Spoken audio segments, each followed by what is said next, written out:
Well, if you're still watching after all this, then you're probably, hopefully, might be interested in some information about the design of the engine.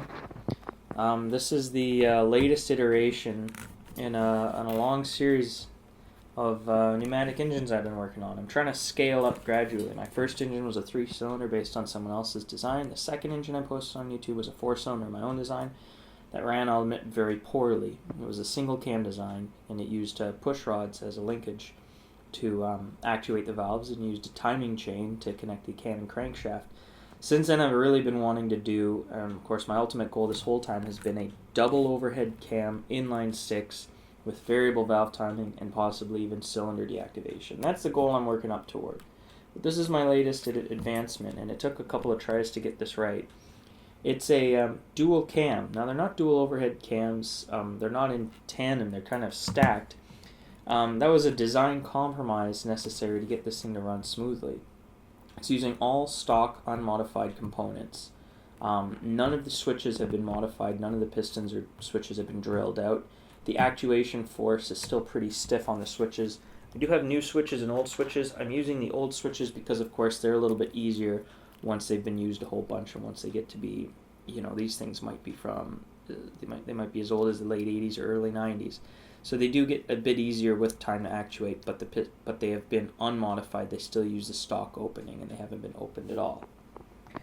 Now, before you go into the comments and say how much faster and better and smoother the engine will run and much more power and higher RPMs I'll be able to achieve, keep in mind that that's certainly the goal eventually. I've been stocking up on pneumatic components, and I'm already, even though I told myself I wouldn't when I started, I'm already sort of feeling the desire for higher RPMs and more power, and I'm sure down the road I will be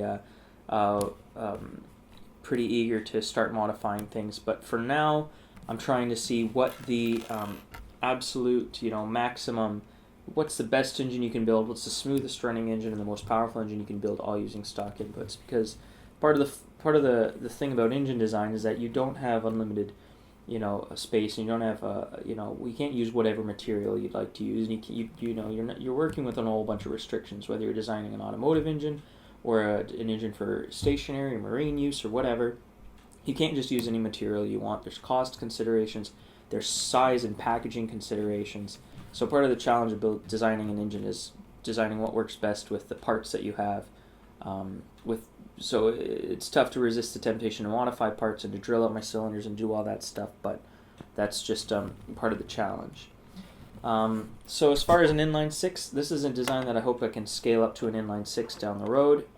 You'll notice that rather than the crankshaft being at the bottom and 2 camshafts all the way at the top, that was a design that I tried a while ago, and there's a timing chain that connected it. But the problem is, because these are unmodified switches, they require a lot of force to actuate. When you have 4 of them in a row, that puts a lot of torque. It requires a lot of torque, and I found a chain was technically up to it, but I was skipping teeth, and it was getting very difficult to time. So I used gears on an earlier version of this. I used gears reaching all the way from the crankshaft up to the 2 camshafts.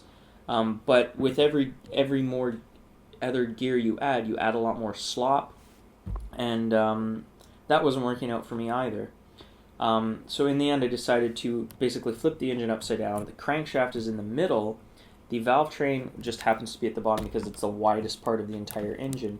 Unfortunately, this necessitates very long tubing between the valves and the pistons, but that's something that I can overcome in the future if I ever get the engine laid out the way I'd like. I really like inline 6s. I like the I like the Supra, Celica Supra. I like the Skyline. My own Toyota Crown Coupe has an inline 6. They're a very cool engine, and so hopefully this is a design that will be scalable to an inline 6.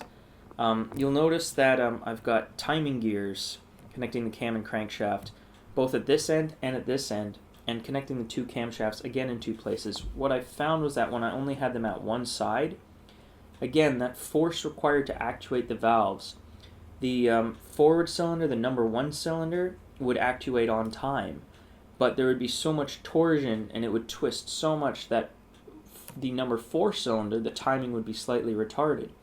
The timing on the number 1 cylinder would be slightly advanced in relation to the number 4 cylinder, which would have retarded timing, and that's because when time would come to actuate that valve, the distance between these gears and this piston are so great that it would twist, and the engine just wasn't running smoothly. So it took up a bit more space, but the engine runs much smoother with timing gears on both sides and cam gears in 2 different places.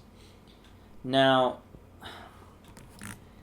this might be overcome in an inline-6 version. If I put the timing gears in the dead center, that will make timing the engine a very, very difficult hassle, but it will shorten the engine, which will already be very long when it gets that long.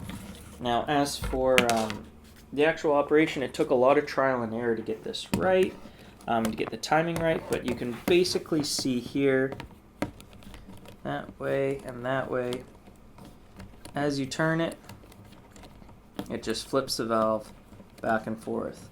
It's a lot easier with an old valve than it is with a new valve. It just moves it back and forth here. And and then all you need is a very short 3 gears to get from here to here. And with only 3 gears, there's not a lot of slop, and the engine stays at times pretty accurately, which I think is why this one runs so smooth. Most in pneumatic engines that I've seen that run in unmodified valves and unmodified pistons, they just kind of chug along. This one doesn't vibrate, it doesn't walk across the table at all. This is by far the smoothest engine I've ever built. So I'm pretty happy with it. Hopefully there'll be more engines to come on this channel, and hopefully we'll have an inline-6 soon. I'll start playing with stuff like variable timing and cylinder deactivation, really exciting stuff. The basics are figured out, and now it's time to make the engine bigger and make it more complicated. Thanks for watching.